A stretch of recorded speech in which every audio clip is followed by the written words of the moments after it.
Hi, I forgot to buy batteries for the mic pack, so it's still just camera audio. Hi. Hi, so I should be wearing my Percy Jackson Camp Half-Blood shirt for this video, but I put on lipstick before I remembered to put on the shirt, and I don't want to stain the shirt, and I don't want to have to re-put on the lipstick, so we're sticking with this. So I watched the entirety of the Percy Jackson TV show as it was releasing, and I have a lot of opinions about it, but I feel like something that encapsulates the best of my critiques of the show comes in the changes to the entrance in the Underworld. So today we're going to talk about the exclusion of D.O.A records and why I feel that encapsulates a lot of the problems with the show. A lot of people got turned off at episode 6 with the Lotus Hotel, and I will be completely honest with you. I am one of those people with the Lotus Hotel scene. It was really disappointing. And for Riordan, Uncle Rick, to go bad movie erasure when he cut the fun out of the Lotus Hotel, I'm sorry, sir, you don't get to do that today. You don't get to do that today. So if you hear scratching in the background, that is my cat. That could be a thumbnail. That TV show erasure. Let's not piss off the fan base more than I'm going to. Okay. Because you're D.O.A and you're here to stay. No, you're stuck forever, never get away. No hope for survival, you're dead on arrival. So, what I feel encapsulates the most of what went wrong with the Percy Jackson show is the exclusion of D.O.A records. And this is encapsulated by both the TV show and the musical in comparison to the book. So, why did I toss away the mark? I actually wrote a script for this. I'm not following it. So overall, this is how the exclusion of D.O.A records highlights the flaws of the Percy Jackson TV show. Please note that I am extremely biased. I am a huge fan of Percy Jackson, and I have been since I was a small child. Battle of Labyrinth is the best book in the original 5 books. Fight me. Actually, you can fight me on that one. I will stand by that. Battle of the Labyrinth is the best of the original 5 books. A lot of people disagree. A lot of people think Battle of Labyrinth is one of the worst ones. It is the best. And I am biased because Nico D'Angelo is my favorite. And Ghost King. But I am biased when it comes to this. I watched the movies when they originally came out, and I disliked them for a long time because they were not an accurate adaptation. That is the reason I was so excited for the TV show.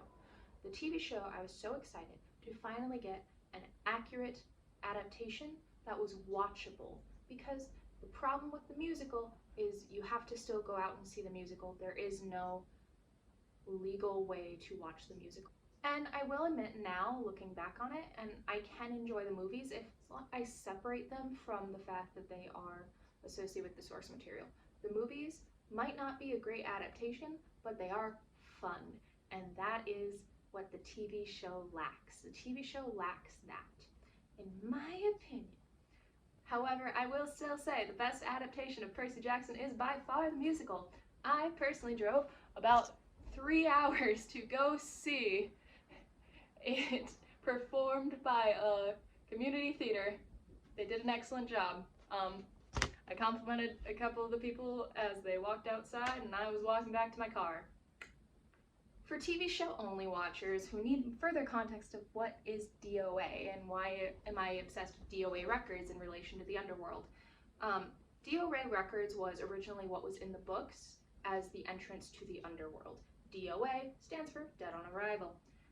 So let me give TV show only watchers or people who might be watching this for whatever reason a short synopsis of the plot of The Lightning Thief and D.O.A.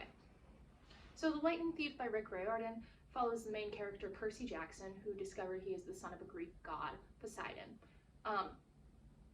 Poseidon is in trouble because of this, because he made a pact with the other big 3 gods. In this case, Zeus, Poseidon, and Hades are those big 3. Recently, Zeus's master bolt, the source of his lightning, one of his symbols of power, was stolen, and because Percy was claimed by Poseidon and is this forbidden child, he is accused of being the thief, which is where the title, the Lightning Thief, comes from. Everyone thinks Percy Jackson is the Lightning Thief at this point. Not everyone, of course, but Zeus is accusing him of it. So, at this point, Percy goes to Camp Half-Blood, which is this place where demigods, or the children of gods and mortals, are supposed to be safe. So he is sent on a quest from Camp Half-Blood to go and retrieve Zeus's lightning bolt and prevent a war between Zeus, Poseidon, and anybody else who gets in the middle. Percy was joined on his quest by Annabeth Chase, daughter of Athena, and Grover Underwood, satyr, who is, his life goal is to find Pan, the god of the wilds, who a lot of people assume is dead. The trio makes their way across the United States from New York, Long Island, where Camp Half-Blood is based, to Los Angeles, where D.O.A. Records, the entrance to the Underworld, is located. We find out in later books that there is an entrance to the Underworld in other places, but for the Lightning Thief, they need to go to Los Angeles and find D.O.A. Records to enter into the Underworld. And that's it. That's generally what you need to know to understand why D.O.A. Records is important. In the books, they know that they need to look for D.O.A. They need to find this record company in Los Angeles, which is also a play on the whole, like, sell your soul to the devil and things like that. And it's also a play on Dead on Arrival. It is fun, which is what Percy Jackson is. It's a fun series of funny bits. Also, please note, as I get into this video, I have nothing against any of the actors in this adaptation in the Percy Jackson TV show. I think basically all of them are doing a fantastic job. The actor who plays Luke, top tier, he is doing so good. The actor who plays Percy, he is really well suited to the role from his past roles, and you can see this in episode 7 and episode 8. I don't think it shows as much in the writing, but these actors are definitely doing the best with the script that they are given, and I do not hold this against the actors. My problems are with the writing and the pacing of this show. It is not with the actors or things like that. It's also to do with where the hell is the budget for this show going, Disney? You cannot tell me that some of these episodes are up to par with the budget that they were given. You cannot tell me that and have me believe you. For note. So let's start off with D.O.A. as it is in the books, so you can understand why it feels important that it was removed, and why it makes me feel like my heart was ripped out of my chest to be fed to the Egyptian underworld gods, because I was so disappointed that it made my personality flawed to the point where it was past repair and I was not allowed into the underworld, into the Underworld. But I'm rambling, and you can tell, and oops, To start, D.O.A. stands for Dead on Arrival. This is a pun. It's important because one of the key things about Percy Jackson that makes it a nice series to read and makes it engaging, especially for kids that lose focus a lot, like I was, it's funny. It is a fun series. Yes, it has these dark moments, like there's a war that happens, but there's also funny and goofy moments, like the fact that in book 2, Sea of Monsters, Tyson is a Cyclops and he goes and he gets them like food from like a monster den, because to monsters it's basically like, oh, hey bro, coffee shop, let's go, you got money? Okay, here's some food, bye.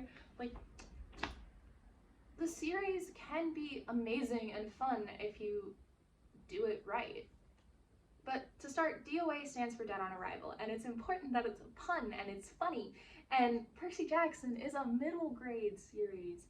It is filled with funny quips and personality quirks and things like that to make it fun for the audience. And that is the reason this is important.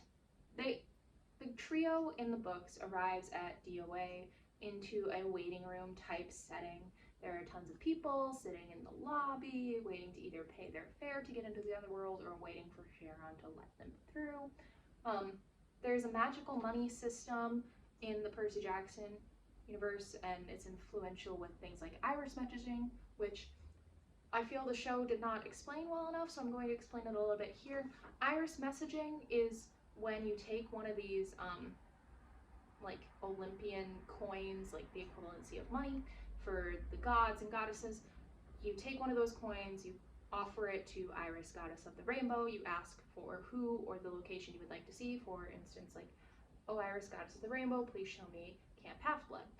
And then it shows you who's ever there, and you get to talk to them, and it's basically like FaceTime, but godly. Demigods in the books can't interact with technology. This was not explained in the TV show. Neither was the mist, which is the thing that prevents mortals from seeing what's actually going on.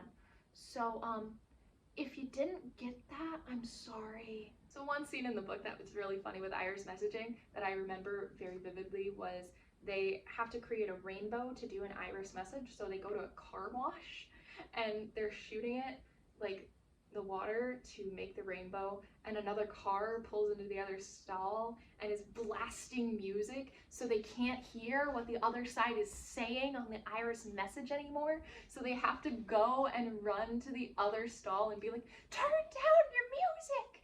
And it's like these kids that don't even have a car are just paying for a car wash and are yelling at you to turn down your music. And I could just picture myself going and being like, okay, I guess, I'm sorry. Why are you yelling at me, you small 12-year-old child? Wait, are you the child that was on the news for blowing up the St. Louis Arch? Never mind, bye. I can just see that happening. That's a little funny side thing I think of when I read these books. Anyways, Charon the ferryman feels underpaid for the job that they do, so the trio ends up bribing them with these coins and being like, we'll put in a good word with Hades to get you a pay raise if you get us into the Underworld. And they go for it because it's a fun series and it's a fun scene and it's a memorable scene, but it's a short scene. So D.O.A. is memorable for that funny small thing that takes a lot of little details and builds a cohesive world and a cohesive story off of it. That is the reason Percy Jackson is fun and engaging for kids.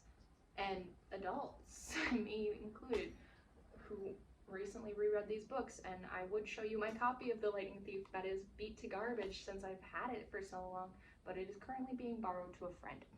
Brad, we're having book club, remember? Read The Lightning Thief. So I'm going to quick read a little bit from the book directly for this next portion. So this is from chapter 18, Annabeth Does Obedience School, and this is the D.O.A. record scene. It's not a long scene, but it is impactful. We stood in the shadows of Valencia Boulevard, looking up at gold letters etched in black marble, D.O.A. Recording Studios. Underneath, stenciled on the glass doors, no solicitors, no loitering, no living. It was almost midnight, but the lobby was brightly lit and full of people. Behind the security desk, a tough-looking guard with sunglasses and an earpiece. I turned to my friends.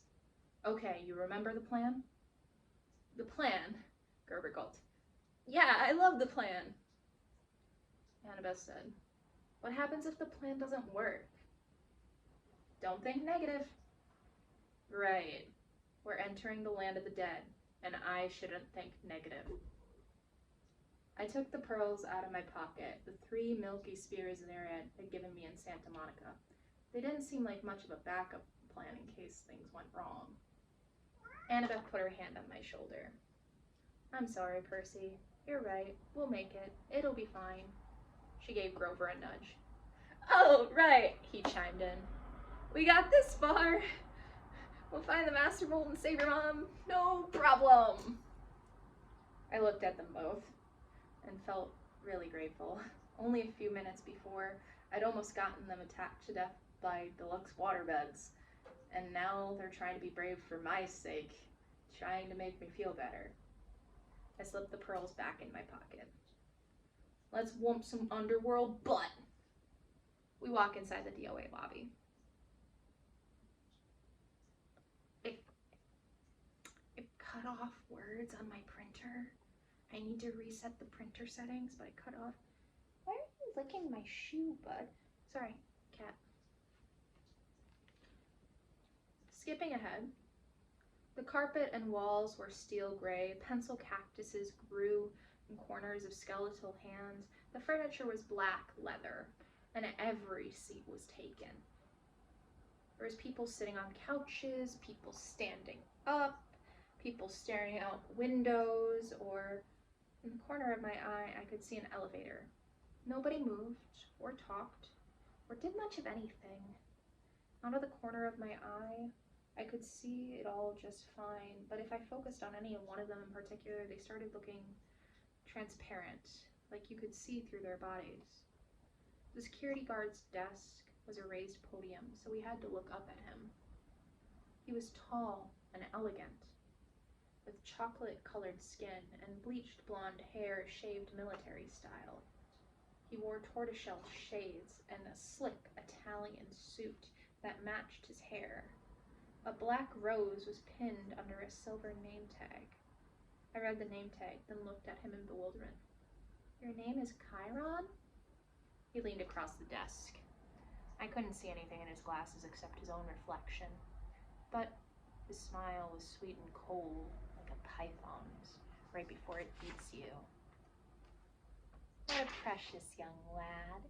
He had a strange accent. British, maybe, but also as if he had learned English as a second language. Tell me, mate, do I look like a centaur? No. Sir, he added smoothly. Sir, I said. He pinched the name tag and ran his finger under the letters. Can you read this, mate? It says C-H-A-R-O-N. Say it with me. Charon. Charon? Amazing! Now, Mr. Charon. Mr. Charon, I said. Well done! He sat back. I hate being confused with the old horseman. And now, how may I help you, little dead ones? His question caught in my stomach like a fastball. I looked at Annabeth for support. We want to go to the Underworld, she said. Charon's mouth twitched. Well, that's refreshing. Is it? She asked. Straightforward and honest. No screaming, no. There must be a mistake, Mr. Charon. He looked for Grover. How did you die, then? I nudged Grover. Drowned in the bathtub? All three of you? Charon asked. We nodded. Big bathtub. Charon looked mildly impressed. I don't suppose you have coins for passage? Normally with adults, you see, I would charge your American Express or add the ferry price to your last cable bill. But with children, alas, you never die prepared. Suppose you'll have to take a seat for a few centuries. Oh, but we have coins. I set 3 golden drachmas on the counter, part of the stash I'd found in Crusty's office desk. Well now, Charon moistened his lips. Real drachmas. Real golden drachmas. I haven't seen these in... His fingers hovered greedily over the coins. We were so close. Then Charon looked at me. Cold stare behind his glasses seemed to bore a hole. Here now, he said. You couldn't read my name correctly. Are you dyslexic, lad?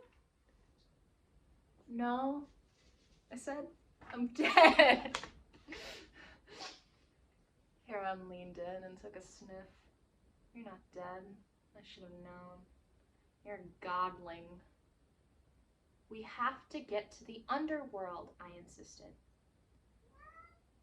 Charon made a growling sound deep in his throat. What is up here? Immediately, all the people in the waiting room got up and started pacing, agitated, lighting cigarettes, running hands through their hair, or checking their wristwatches. Leave while you can, Charon told us. I'll just take these and forget I saw you. We started to go for the coins, but I snatched them back. No service, no tip. I tried to sound braver than I was. Charon growled again, a deep, blood-chilling sound. The spirits of the dead started pounding on the elevator doors. It's a shame, too. We had more to offer. I held the entire bag from Crusty's stash. I took out a fistful of drachmas and let the coins spill through my fingers.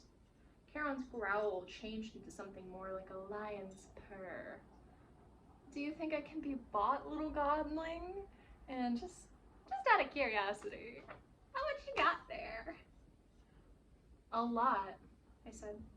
I bet Hades doesn't pay you well enough for how hard you work.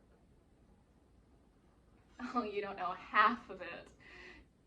How would you like to babysit spirits all day? Always, please don't let me be dead, or please let me across for free. I haven't had a pay raise in 3,000 years. Do you imagine suits like this come cheap?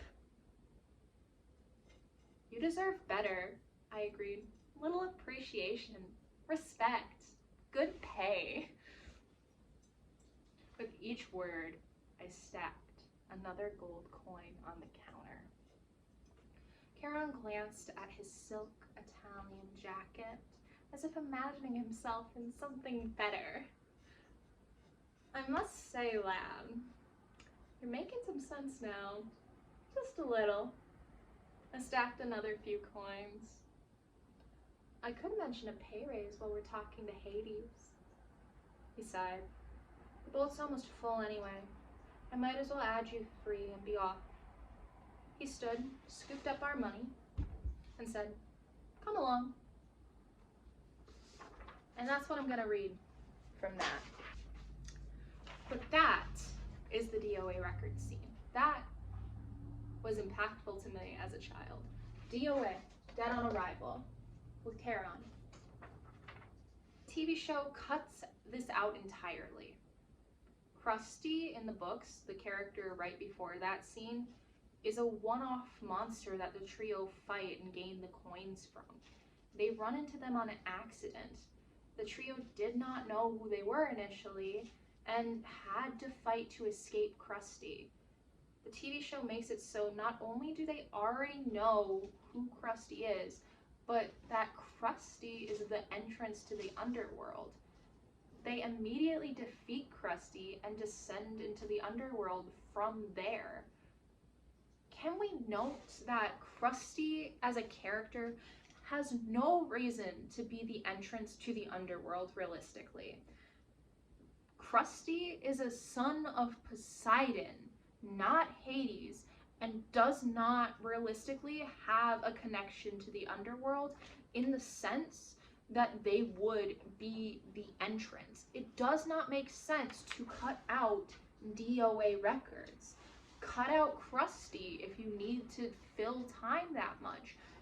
Don't cut out D.O.A. So basically the TV show turned this interesting fight where they gain the coins so they can talk to Charon and use those coins to enter the Underworld. They cut that out for a less interesting scene that wasn't even a good fight scene, and got rid of an impactful moment with D.O.A. records that also shows a good part of Percy's personality by being like, customer service workers deserve respect, you deserve a pay raise, but also shows that Percy can be manipulative and get what he wants. There are just so many issues cutting out D.O.A. for the TV series and changing Crusty to be the entrance that I don't understand how that was approved. But let's take a moment and compare this to the musical adaptation. Now, I will say, when I think of the musical adaptation, I am from now on thinking of this in combination with the cast album. So please note that when I say certain things, if it does not match up with a production that you saw, or a illegally recorded production, or a slime tutorial, or something like that, that's why. This is talking about the production that I saw in particular, which, again, such a good job. So good. Top tier. So let's compare this to the scene in the Lightning Thief musical. Now, in D.O.A. in the musical, it kind of ramps up the silly aspects of D.O.A. because it's a musical, and it's D.O.A. Records. D.O.A. Records, a record company. So D.O.A. Records in the musical has this moment where there are a bunch of musicians who have passed away, represented by different characters, like Kurt Cobain, and it's cool, and it's awesome, and they do a whole dance number, and Cerberus is a DJ? Like, they DJ Cerberus. It's cool, it's fun.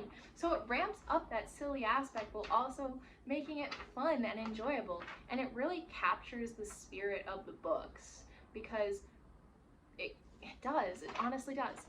Now, in the production that I saw of the Lightning Thief musical, they did something that I find to be incredibly interesting and makes the scene even more impactful. They had the person who played Charon also be the person that plays Sally Jackson. Now, if you have read the Percy Jackson books, you may know that gods like Aphrodite and Eros, they take on the form of the person that you love. So in book 3, Aphrodite has aspects of Annabeth in her appearance when Percy looks at her.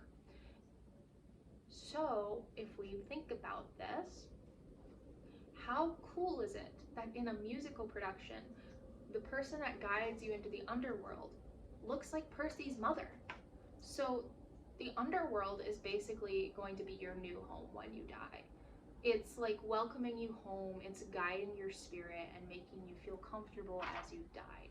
So to have that represented by a person who looks like home to you, in this case for Percy, that would be his mom. That is incredible, and that is just an incredible little thing with casting that I absolutely adored seeing in this production.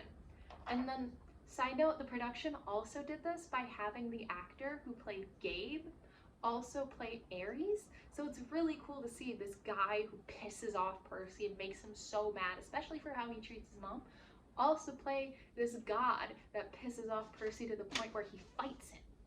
It's awesome. It's epic. It's such a good adaptation. Overall, I feel like the Percy Jackson TV show had a lot of opportunities to do good things and squandered a lot of them for boring scenes of exposition dumping that you missed out on exposition dumping important things like the mist.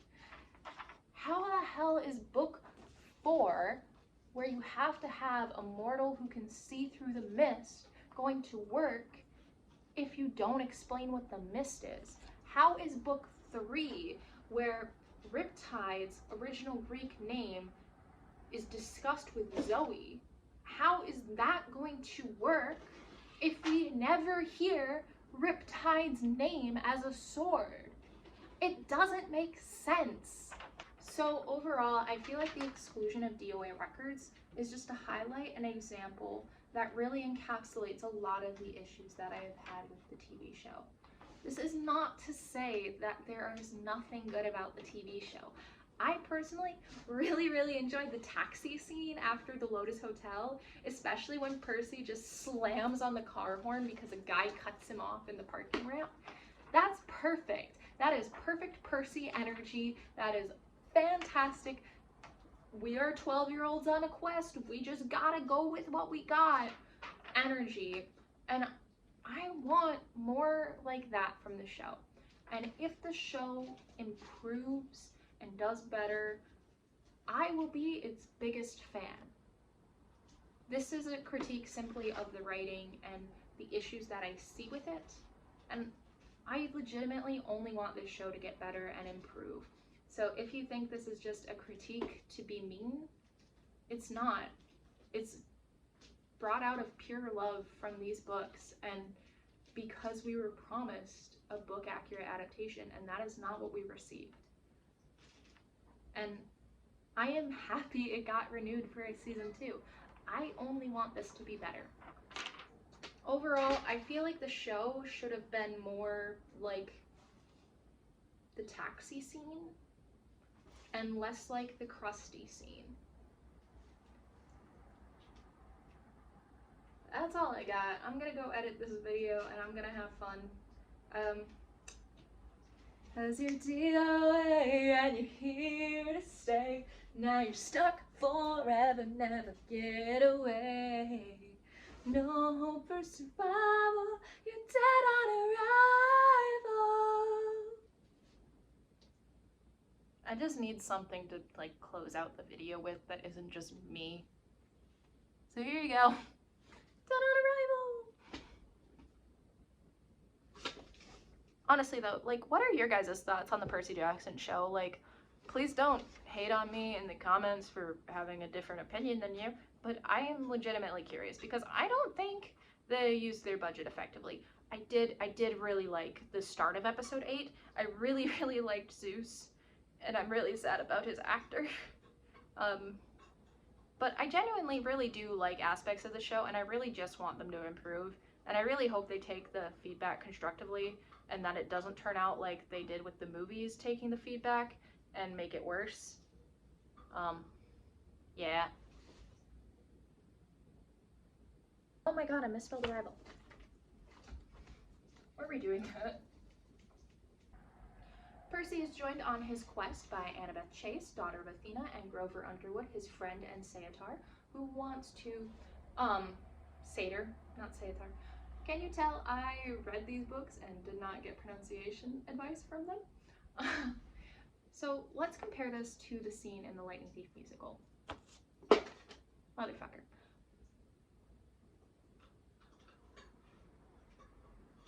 Oh, by the way, I never said spoilers.